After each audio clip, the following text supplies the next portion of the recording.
నేను డాక్టర్ శివజ్యోతి, మాతృత్వ fertility centre Nandyal fertility specialist అండి. ఒకసారి ట్యూబెక్టమీ అయిపోయిన తర్వాత కొంతమందికి కొన్ని కండిషన్స్లో మళ్ళీ ప్రెగ్నెన్సీ ప్లాన్ చేసుకోవాల్సింది వస్తుంది.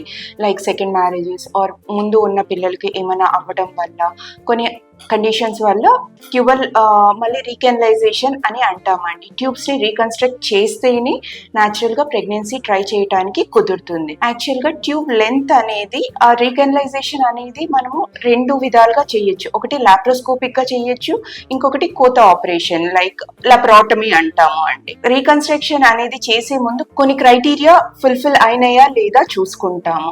సో ఫస్ట్ ట్యూబ్ లెంత్ ఎలా ఉంది, మరీ చిన్నగా ఉందా, నార్మల్ లెంత్ ట్యూబ్ది ఎంత ఉంటుంది అని అంటే ఒక 10 సెంటీమీటర్స్ ఉంటుంది. రేంజ్ 7 to 14 సెంటీమీటర్స్ ఉంటుంది. ట్యూబెక్టమీ చేసినప్పుడు ఇన్ కేస్ అది కోత ఆపరేషన్ అనుకోండి, ట్యూబ్ అనేది ఇలా ఉంటుంది.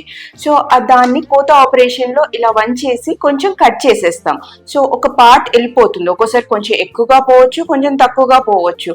అదే లాప్రోస్కోపీ ఆర్ బటన్ ఆపరేషన్ ఏం చేస్తాము, ఈ పార్ట్కి కొంచెం చిన్న రింగ్ అన్న క్లిప్ అన్న వేస్తాము. సో ట్యూబ్ లెంత్ అనేది రిటైన్ అవుతుంది. సో ఆ ట్యూబ్ లెంత్ అనేది చాలా ఇంపార్టెంట్.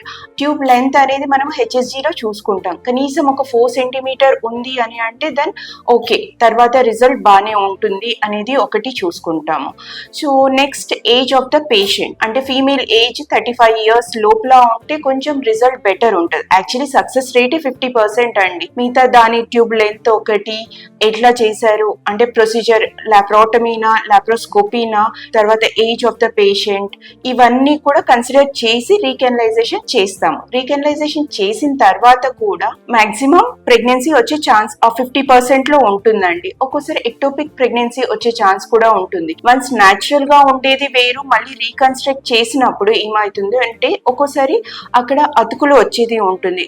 ఎంబ్రియో ఫామ్ అయ్యేది ట్యూబ్ లోనే ఫామ్ అవుతుంది. సో అది మళ్ళీ వెనక్కి రావటానికి ఆ మొటిలిటీ అనేది ఆగిపోతుంది ట్యూబ్ది ఒక్కొక్కసారి, ప్రతిసారి అని కాదు. అప్పుడు ఎక్టోపిక్ ప్రెగ్నెన్సీ వచ్చే ఛాన్స్ కూడా ఉంటుంది.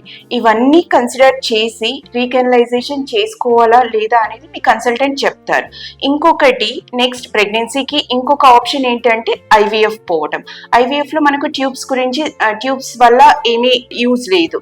ఓకే, డైరెక్ట్గా మనం ఎండోమెట్రియం క్యావిటీలో పెడతాం కాబట్టి ట్యూబ్స్ గురించి ఆలోచించే అవసరం లేదు. వన్స్ ట్యూబెక్టమీ అయిపోయిన తర్వాత ప్రెగ్నెన్సీ ప్లాన్ చేసుకోవాల్సింది వస్తుంది అంటే మీకు ఈదర్ రీకెనలైజేషన్ అన్న ఒక ఆప్షన్, రెండోది ఐవీఎఫ్. Thank you.